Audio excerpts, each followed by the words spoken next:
Thank you all for coming. This is a phenomenal turnout, and it's an incredibly busy time of year. I know you guys have a lot going on, and we do really appreciate and value your time. So my name is James Butcher, Head of Digital Audio here at NZME.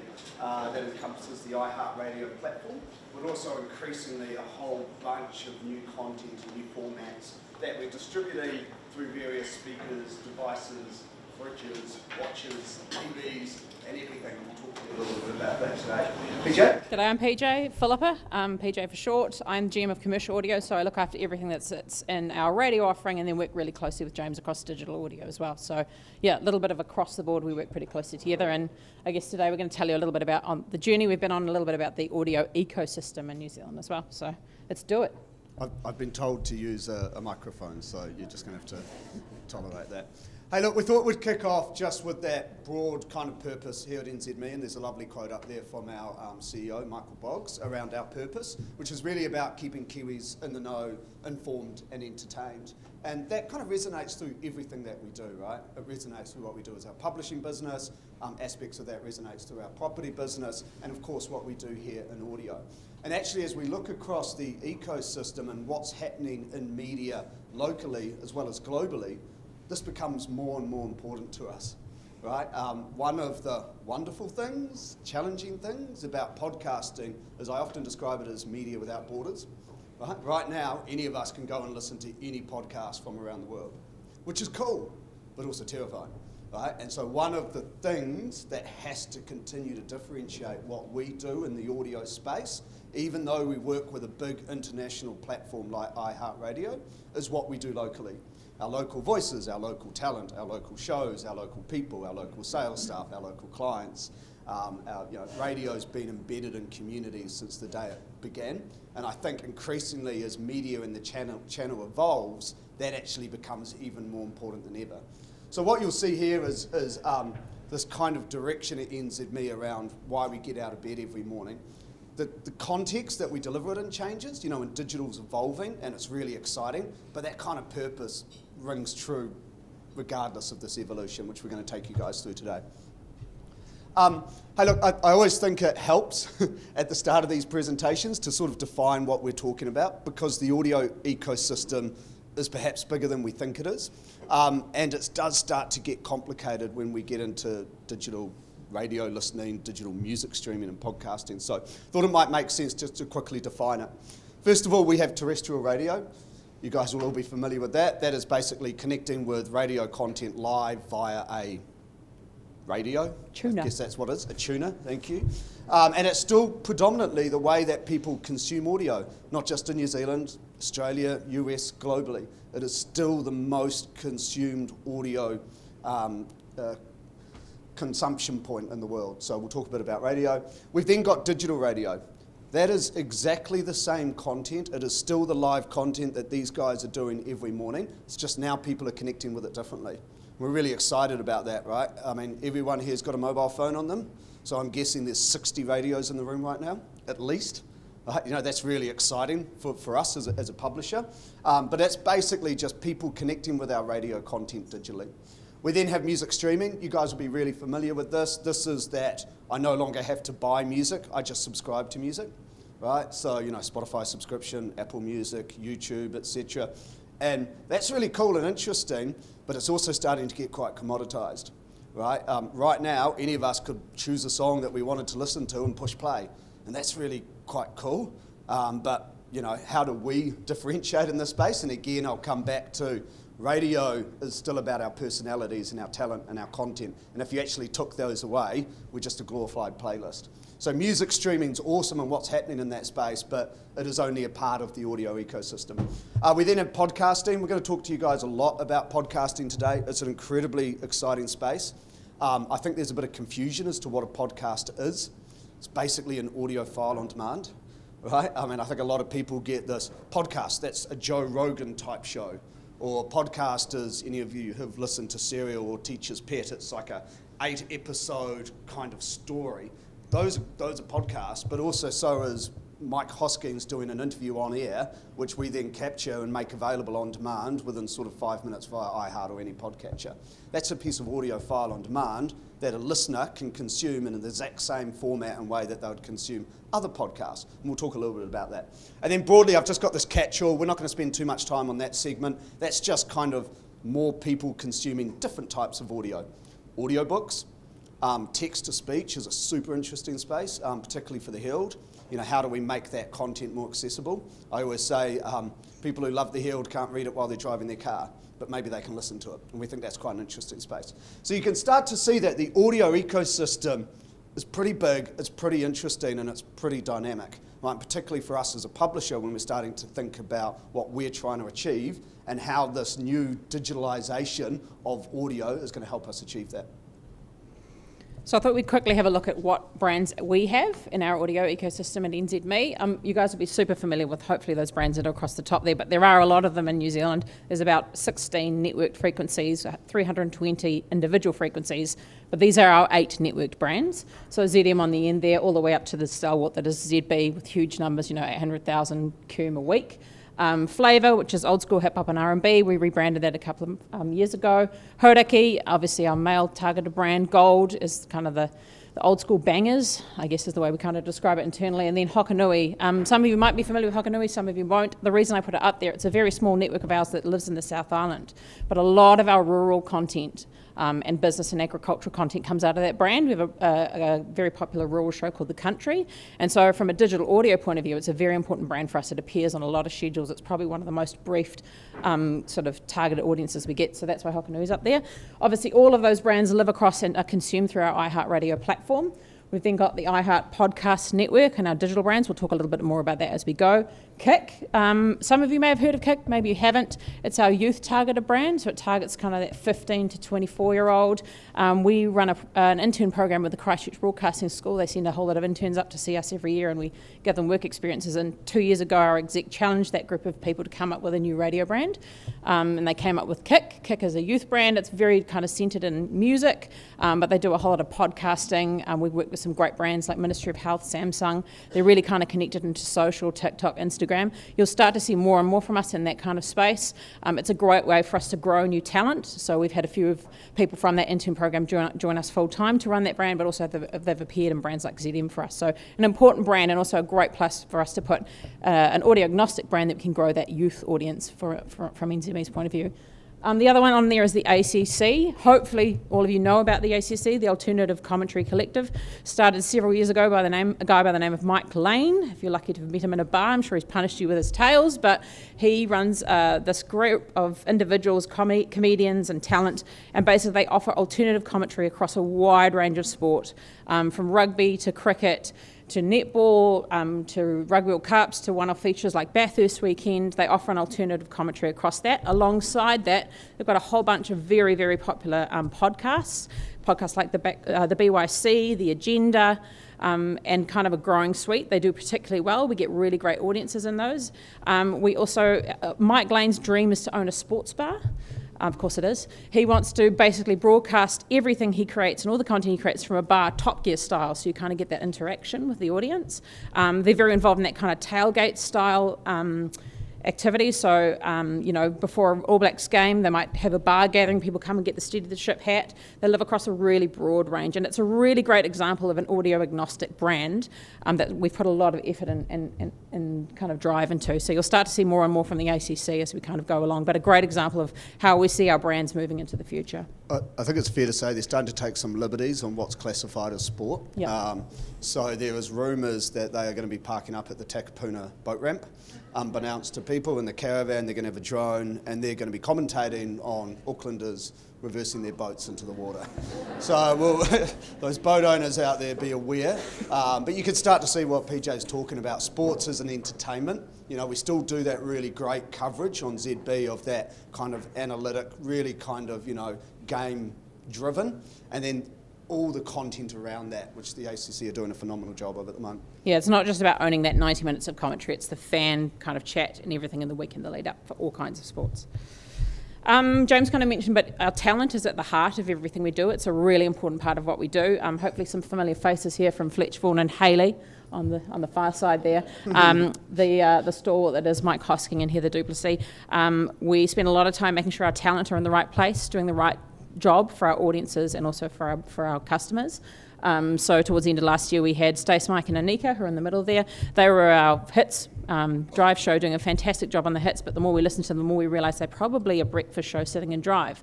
So we actually shifted them to Flavour to be our breakfast show, and as soon as we did that, we saw a 50,000 cum lift across that first survey. So we're spending a lot of time making sure our talent in the right place, connecting with our audiences. But these guys are also really important because they're also the face of our podcasts. So Matt and Jerry have an extremely popular podcast. In fact, their podcast really dominates in the New Zealand pod ranker if you go have a look. So yeah, just a really important part of what we do, and they're not only the face of our radio brands but also our podcast brands. Consumption. So if we've defined the audio landscape and some of the brands that we have in this space, this is our first look at how people are consuming audio. And just to caveat, these are Australian numbers on the left-hand side. This comes from a report called The Infinite Dial, which is produced by a global research company called Edison's. We are currently in market in New Zealand with this study, which I believe is going to be getting released in November. So we'll be able to share what New Zealand consumption data looks like. We like this because it's an independent view on how people are just consuming audio. We're not looking at what stations they're listening to. It's like, if a bunch of people love listening to radio or music or podcasts, what are they listening to and how are they listening to it? So if you look on the left-hand side, this is consumption in Australia, looking at cum, so reach, basically, audience, unique audience, and how that's trended over the last 4 years. As a publisher, we get really excited, which shows that radio still holds really strong. Right? Radio is still delivering an enormous reach. Underneath that, we have the growth of digital cum. So we've got digital music and radio listening growing in the white bar, and then we've got podcast consumption growing in the grey bar. Now, this is looking at cum, so acknowledging there was some duplication, but we get really excited about this because the digital cum does not appear to be cannibalising the terrestrial cum. And you kind of wash that through your own bullshit filter, and it starts to make sense, right? If you start to think about the youth audience, right, and how are they connecting with audio, and there's a huge volume of them who are now accessing audio purely digitally. So the digital evolution of what's happening in our channel is allowing us to reconnect with some of those audiences. So we're super excited about these trends, and like I said, we will be releasing this data in New Zealand. We have had a crack at running the survey ourselves. It is showing New Zealand as more advanced than Australia, and in many facets we are, let's be honest, but not necessarily in consumption. We are surveying a different audience size, so I think ours was 18 plus, Australia's was 12 plus, which kind of slightly skews the results. We will update that and replace that with a localised version of the Infinite Dial. We also had a look at the ecosystem and kind of where consumption sits in a total NZ point of view. So this is just looking at where audio consumption sits in the New Zealand market. And I guess if our strategic priority from an audio perspective is to be New Zealand's leading audio company, we really take heart in the fact that we're really kind of sitting in the right place across radio, digital radio and podcasts. Obviously, online music is a massive channel, but in New Zealand it's slightly challenged with a subscription paid advertising free model. So yeah, the reach obviously doesn't account for reach, but obviously just listening. So yeah, we kind of take heart in the fact that we're in the right place and we can really kind of serve you guys, those audiences. We asked a lot, what kind of incremental audience do I get when I buy digital only? The way I answer that question is the audience is always incremental. I'm not going to listen to an FM tuner and listen through the iHeartRadio app at the same time. It is always incremental. But we know of a bunch of people who are consuming radio only through terrestrial and a radio tuner. We've got a bunch of people that do both, obviously not at the same time. And then digital only, our study that we ran last year kind of showed that there was an incremental audience of about 10%. So hopefully that gives you guys a number to kind of work to in your head as we kind of work through what the ecosystem looks like and things like the Infinite Dial, which will come out later this year. And we also, one of the things that we're quite excited about is we think audio is an underutilised channel. Right, on the left-hand side, we're looking at roughly how long in a day or how much of a New Zealander's media consumption is with some form of audio, and it's approximately 30%. But then when we look at the ASA advertising spend figures, only 8.3% of advertising investment is going into audio. Right, so that typically implies that there's a level of efficiency to be had within the channel. There's more consumption currently occurring than there is an investment. Now this is looking at audio in its totality. If we were to go split that out into digital and then split that out further into podcast, I would argue that share of voice, share of market ratio is even more exaggerated. I don't know how many of you here listen to podcasts. I'm guessing it's most of you. It's fairly well established as a channel now. You'll start to notice yourself that the advertising experience is quite often there's just not a lot of ads, right? And I personally think that represents an enormous opportunity for brands that move early in this market and in this channel. So what makes me fizz is the scale NZME has in this opportunity for you guys. A lot of people are kind of quite surprised when we put these numbers up here. So obviously terrestrial radio, that's our GFK number. That's 2 million cum weekly reach across all of our brands. Our content team have done an amazing job growing that to the highest ever number we've ever had. We then look at digital audio, so people consuming that radio content live through a device or an app. That's a device number of 1.2 million monthly reach. And then the number we kind of get the most surprise often is in the podcast number here. This number is from the Pod Ranker, the New Zealand Podcast Ranker, which we'll talk about in a bit. But that's a unique number. So that's NZME's unique audience monthly into podcasts. So close to 900,000 unique listeners a month. And that represents a huge opportunity for you guys, and it's what makes us get really excited about our total ecosystem. And so how does that turn up for you guys? What does that look like, and how do we get our teams to think about it? Towards the end of last year, James, Sarah and I got together and we decided we needed to do a bit of work here to make sure that you guys were getting the benefits of the scale that we have. So we've moved to a channel agnostic audio planning team system. I have a planning team that reports to me. They're over 55 years of experience planning radio in particular. But now what we've done is we've plugged them into all of our audio digital audio tools, so they can see live avails. They connect with our content team, so they might know that we've got a new podcast coming from Paula Bennett. We don't have any audience for it, but it really suits a brief you guys have given us, so they'll include that in the schedule that you receive from your media specialists. They're also plugged into our radio avails and obviously the live events and other different bits and pieces, but the most important thing is that we need to start to think differently about how we present our opportunities to you guys, and that means that we won't always lead with a terrestrial solution because we have opportunity in other channel, and that's what you'll start to see from the teams. It might be that we lead with podcasts, it might be that we lead with radio, but the team are really thinking about that across the board. And so that's been a big change for us, and also allowed us to probably solve for briefs that we weren't particularly great at solving previously. So youth is somewhere in our radio brands that hasn't always been a particular strength for NZME. ZM does a great job on that kind of 18 plus, but that 15 to 24 is a bit of a struggle. Our scale into podcasts and our opportunity through digital audio allows us to solve for that 15 to 24 now. So you guys will start to see a lot more of this from the team. The other thing you'll kind of pick up as we go through is the ecosystem is pretty complex. This is a horrible chart that just kind of shows you how complex. Obviously radio mass broadcast, we can still target those tribes, we can still use GFK data to narrow down on who you're wanting to target. We obviously have digital radio brands that sit alongside that. Into podcasts, for the most part, targeting into podcasts is contextual, but there's a bunch of different products we have that we can access to allow you guys to kind of really narrow in on that audience. Everything from run of genre networks to run of business to run of rural. There are a whole different bunch of ways that our digital specialists can help you tap into those audiences. And then obviously into digital streaming in particular, there's a whole bunch of stuff we have which we'll talk about in a second around some of the key products. But again, we're really lucky at NZME to have the power of NZH.co behind us, because what that gives us is a whole bunch of first-party data and third-party targeting that we can use into our platform. So we can start to use audience targeting, we can start to retarget, we can start to look at audience segments across our digital radio offering as well. So that's another kind of really key part that gets us excited. These are just some of the ways we could target some of your audiences. Obviously everything from that more contextual to demographic to age to geolocation, and our planning team really help our sales team to kind of make sure that we're delivering that to you guys.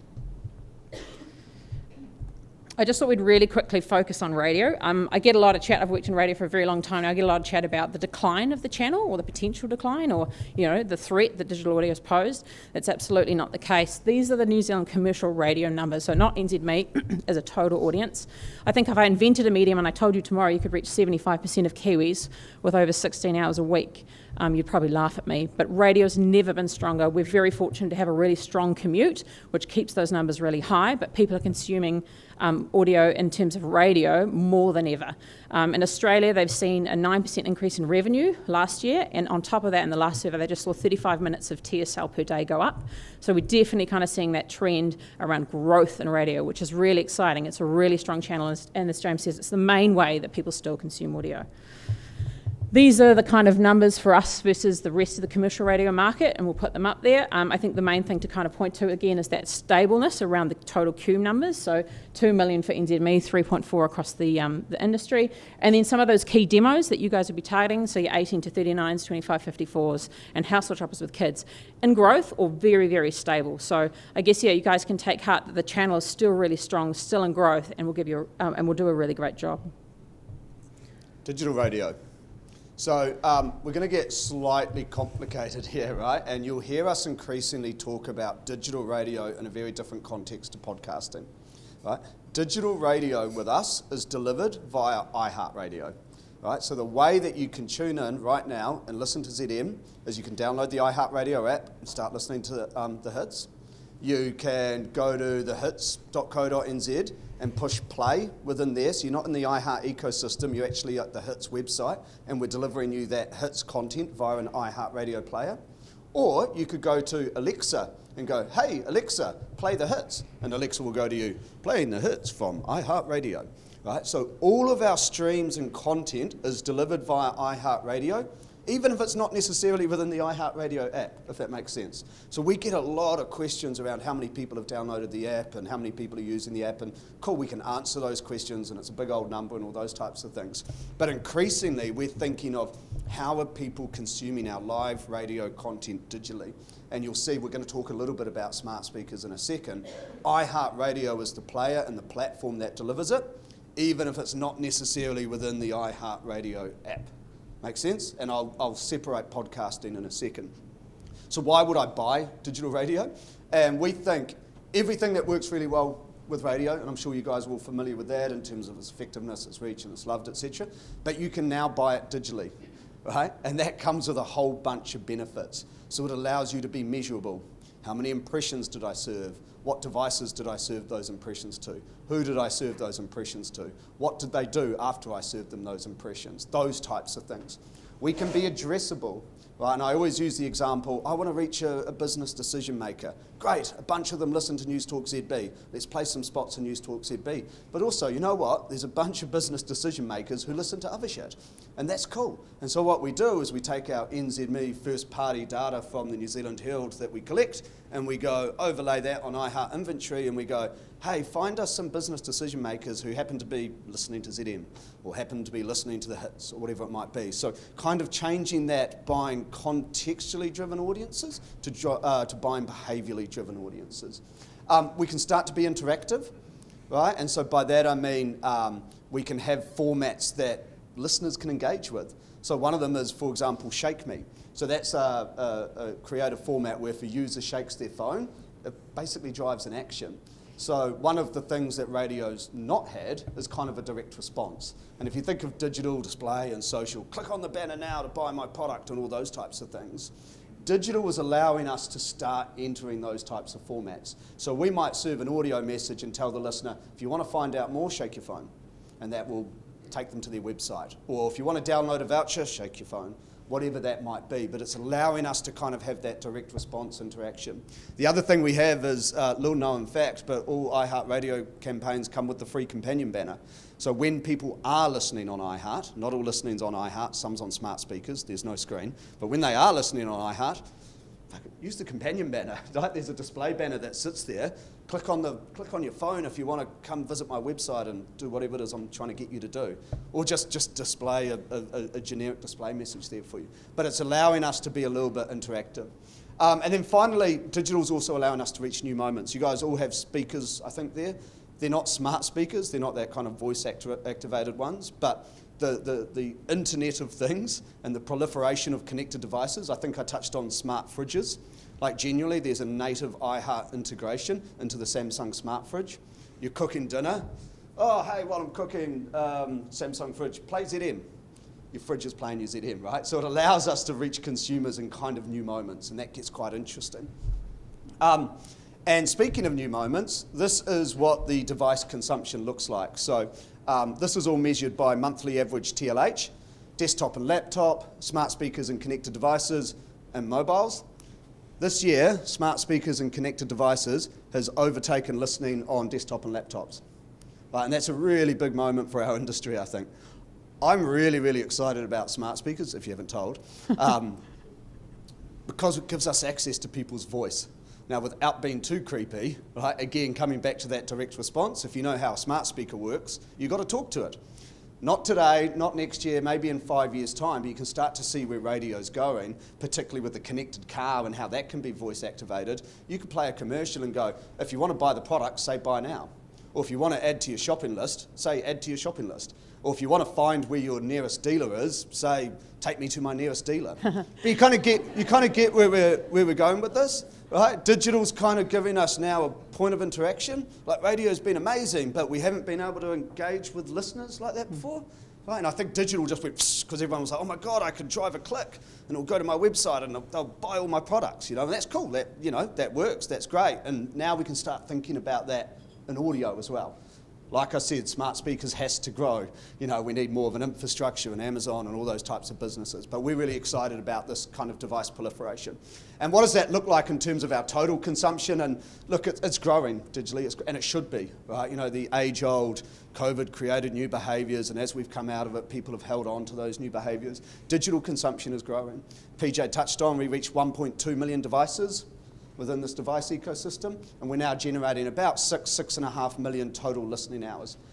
This is all just our digital radio listening. This isn't even talking about podcasts. This is people who are listening all to the content that's being pumped out of these studios. They're just doing it via one of these devices. So digital radio is growing, and we're super excited about it. One of the things that we think is making digital radio grow is it's got to be better for the listener.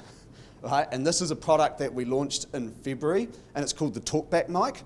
And this little mean, giphy video thing will do a good job of explaining it while I talk. But this is live now. It's available on ZM, Hits, Hauraki, and Coast, and possibly a couple of others.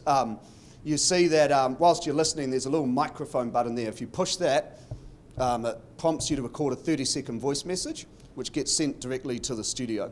And that audio message, our studio team can do with as they will. So if all you got out at your phone and you all opened up your iHeart app, we could start bombarding ZM right now, and I definitely encourage us to do that when we get to the end. But the whole point being is this digital is creating a new way for our audiences to interact and engage with the show. Like, you no longer have to phone in, you no longer have to text in. You can just do the, hey ZM, why are you playing this song? You should be playing something better. I don't know, whatever. But we launched this capability with Secret Sound, right? And it's also running in the current Secret Sound issuance. Giving away $100,000 if you can guess the sound. Bunch of people calling up. We said, hey, if you want to jump the queue, you can submit your guess via the Talkback mic. So in 72 hours, we had 10,000 submissions in the Talkback mic. We got a pretty urgent phone call from iHeart US going, what have you guys done? You've broken something? Because 10,000 was outperforming some of their biggest stations in LA and New York. It does help when you're giving away $100,000, I'm not going to lie. That record has since been beaten by Mexico, which we're disappointed about, but at that point we start playing per population card, and they're a long way away from that. But anyway, this is a really great example of digital making radio listening just a little bit better and a little bit more interactive. From an advertising perspective, I think we've got some audio here, so apologies. I'm hoping the sound levels work. Yeah, we can.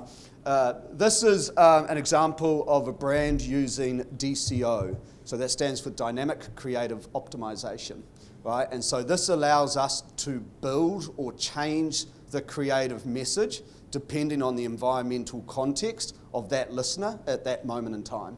So this example is Fruju. Right? They're trying to get people to eat their ice blocks, and why not? It's a nationwide campaign, but lo and behold, and apologies to any South Islanders here, it's quite a bit colder or worse weather in Otago typically than it is in Auckland. Right now, how do we turn up contextually with just a little bit more relevance by using this product, right? And so what we've done is we've recorded a whole bunch of different versions of the script, whether it's sunny, whether it's cold, whether it's wet, or whatever it might be, if the listener happens to be in Auckland or Christchurch or Wellington or in this instance Dunedin, and we stitch that audio together on the fly when we go to serve that creative message. So that means every listener should be receiving an audio creative which is kind of relevant to them and where they are and what the conditions happen to be. Do we want to push play on that? Yep, sure. Hey Auckland, it's sunny right now and it's warming up. Luckily, it's mango season. Make this summer sweeter with new Fruju Mango in stores now. Hey Otago, grey skies. It's pretty overcast out there and it's absolutely scorching. Luckily, it's mango season. Make this summer sweeter with new Fruju Mango in stores now. So that's a fairly straightforward example of how that's been delivered. But different segments of that creative's been recorded and done well. You shouldn't be able to tell that it's been stitched together. Now, in this instance, we've just made it dynamic based on the listener and what the conditions happen to be from a weather and temperature perspective. But there's all types of things that we could use to inform how we change out that creative message. What day of week it is, what's the air quality, we did something around air quality. Yeah, we did. What's the local surf conditions. Corona, hey, you're in the city, but did you know the surf's really great at your nearest beach? Wouldn't you rather be there? Corona. Right, so dynamic, again, is making how brands can go into radio just a little bit more effective and a little bit more interesting. And then from our perspective, hopefully, it's making it better for the listener. And that's where we hit a really nice sweet spot. We can also, obviously, you guys would have been using other channels we can be dynamic, so we're seeing a lot of campaigns kind of supporting those kind of campaigns with digital out of home or into digital across the NZH, etc. So yeah, I just encourage you guys to think about using it as a channel. We do have significant scale. We've done everything from DIY weekend reports to air quality reports to airline sales to Fruju. So we've done a few of them now, and yeah, there's some real opportunity there. Podcasting. So, digital radio, all delivered via an iHeartRadio player. Podcasting, available everywhere. Right? And we'll talk a little bit about how that works. But first of all, from a consumption perspective, we're seeing phenomenal growth in terms of the content that we produce here at NZME. So we define that as our owned and operated podcast. There's two measurements we report on. One is downloads. So how many podcasts did I, James, download in this month? And I downloaded 10, great. And then we also measure it on audience reach. So me, James, as an NZME podcast listener was captured once, but my downloads are captured 10 times, just for how that works. We've seen phenomenal growth in the content that we produce. August numbers, 3.7 million, looking at my content director, Sam, thank you, which is 96% up on August last year. Right, so really, really good growth, and we're really excited about that. Lots of radio catch-up within there, lots of original formats in there, lots of some non-audio NZME brands starting to do more audio content. New Zealand Herald, brilliant example of that. If you're not listening to the front page, you should. New York Times Daily Style podcast, Monday to Friday, 15 minutes, Damien Venuto going deep on a news issue that is in society at the moment. So really, really exciting. 3.6 million was the downloads for August. Our audience reach for our owned and operated content was about 720,000. Where are people consuming our podcasts? 36% of them are consuming them on iHeartRadio. 34% on Apple, 20% on other, which is just a big catch-all, and then we got 10% on Spotify. Now for us, it is really important that we put our content where our audiences are. And in the podcasting space, one of our best friends is Apple Music, Apple Podcasts. One of our best friends in podcasting is Spotify. We are starting to work with them more around how we can be more effective at distributing our content. Now, why do we do that? Because when a podcast that we produce is listened to on that platform, it is our audience and it is our inventory. And any campaign that we have running in that inventory travels with the show. And I'll kind of explain how that works. We have a CMS system. We record a great podcast, happy days. The producer goes, I'm going to put an ad marker here, I'm going to put an ad marker here, I'm going to put an ad marker here. PJ's a Spotify premium customer because she's not particularly loyal to NZME. And she goes, I want to listen to the Fletch, Vaughan and Haley podcast. She goes over to our CMS, her Spotify app, comes over to our CMS to get the latest episode. And we go, great, let's pass it over. On its way over to PJ's Spotify platform, we stop at our ad decisioning engine and we go, who's this? Have we got any campaigns that's targeting this podcast, targeting this audience, targeting this genre, whatever it might be? And we go, whoop, stitch an ad there, stitch an ad there, stitch an ad there. We pass it over as a singular audio file. PJ listens to it live, she gets those ads. If she downloads it and then goes out on her boat, which the ACC commentate on, and she's out in the water and she's listening to it 2 days later, she gets those ads. She loved that episode so much that in a week's time, she comes back to listen it again. We go through that same process. So she goes to grab the same episode, we stop at our decision engine and we go, new campaign, new campaign, new campaign, and then we pass that over. Does that make sense? So in the podcasting space, which is why increasingly we are separating it, how we talk about it from digital radio, our podcasts are available everywhere. We talk about our audience and scale. We talk about our frenemies in this space because it's really important for us in terms of growing our consumption and really important for you guys in terms of your ability to reach your customers through podcasting. And yes, PJ's a Spotify premium listener. She's still getting ads in our podcast, right?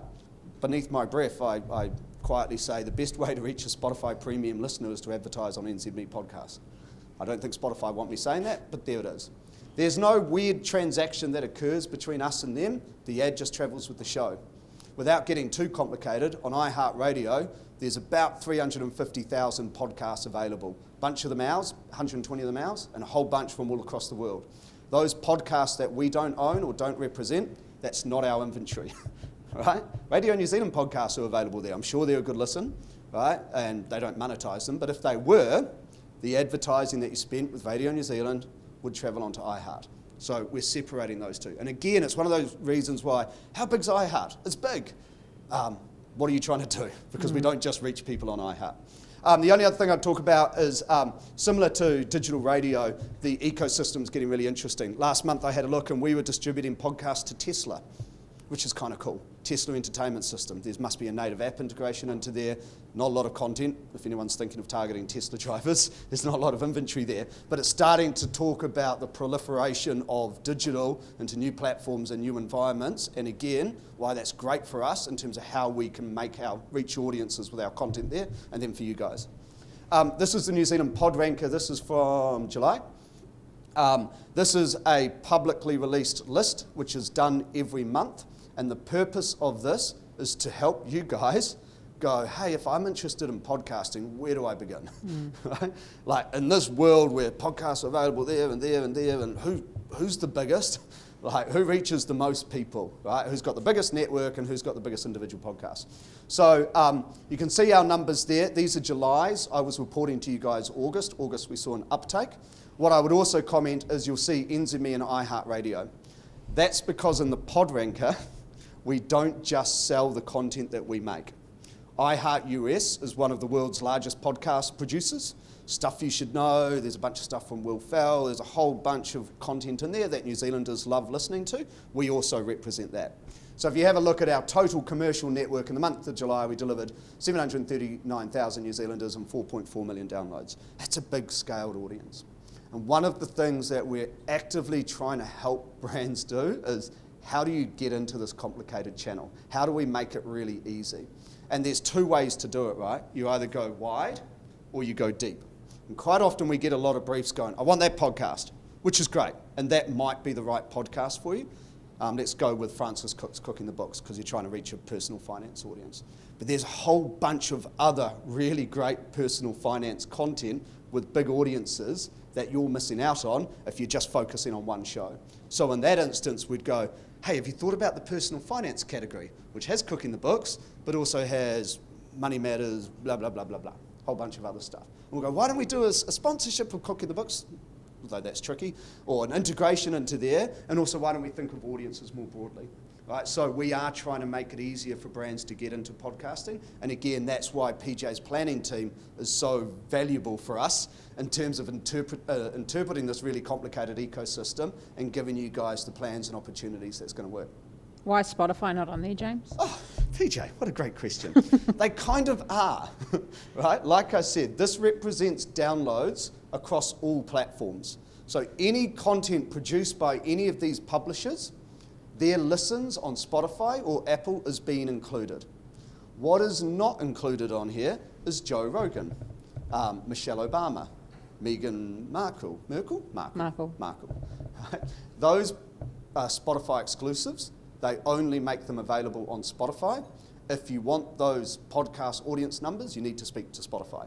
They don't typically participate in industry pod rankers, and that's cool. That's their prerogative. Joe Rogan's a phenomenal podcast. I'm sure he's got lots of listeners, right? And that's great. You know, Michelle Obama's pretty intimidating competition, to be honest, if you're trying to compete, and I'm sure that there's a big engaged audience there, but there's big engaged audiences here as well. We are actively trying to get more New Zealand publishers into this. Desperate for stuff to come and join this, right? They've gone down an audio path, and great. Like, we want audio to be really vibrant in New Zealand.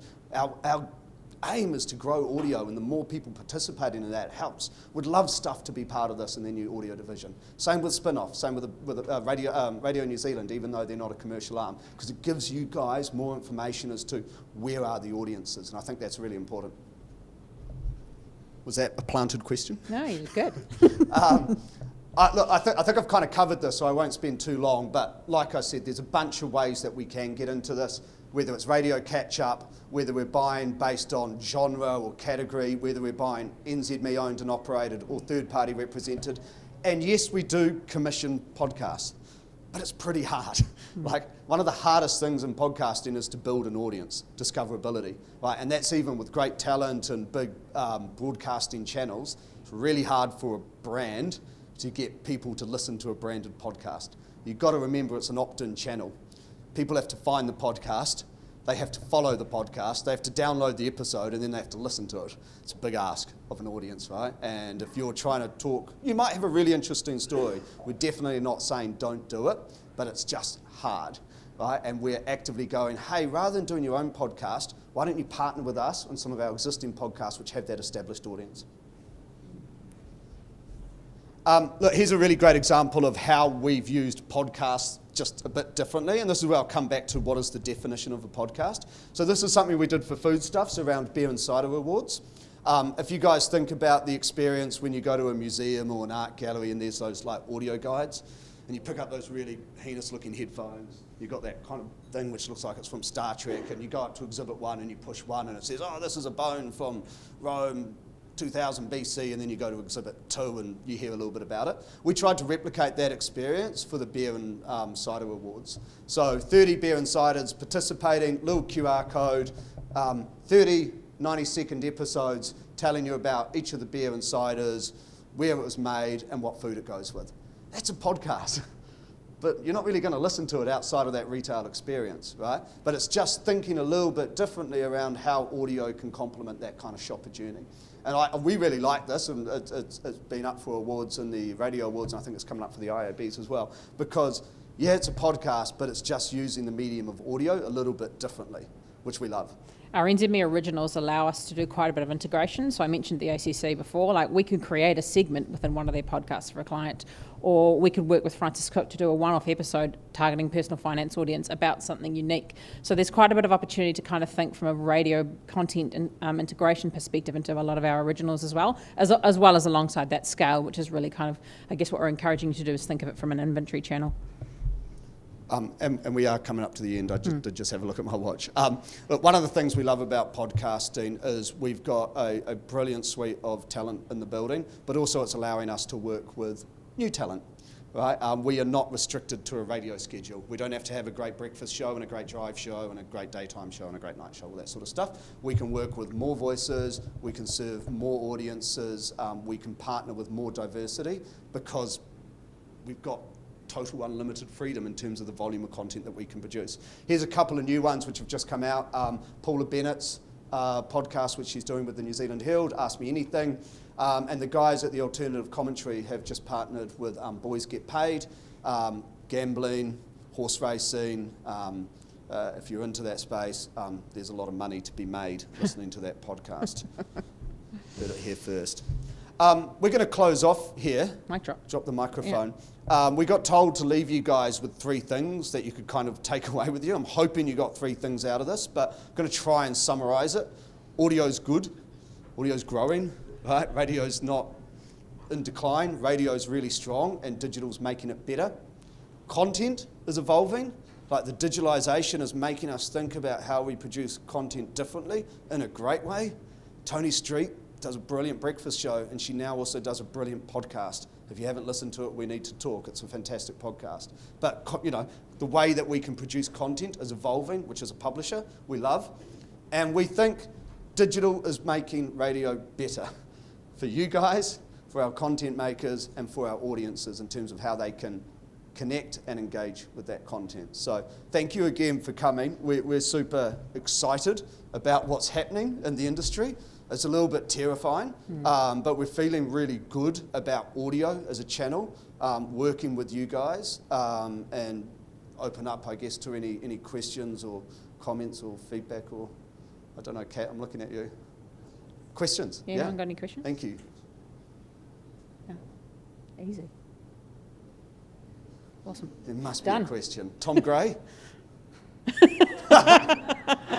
Where do you see audio in 5 years, James? I don't actually want you to ask a question. It's actually an interesting point. So iHeartRadio US, 28% of their revenue comes from digital channels. So I think 9% of that, oh God, my numbers, 9% coming from podcasting, the rest coming from other digital channels. We're a publicly listed company, so we report this number. We're aiming for 5% this year. Right, so big runway.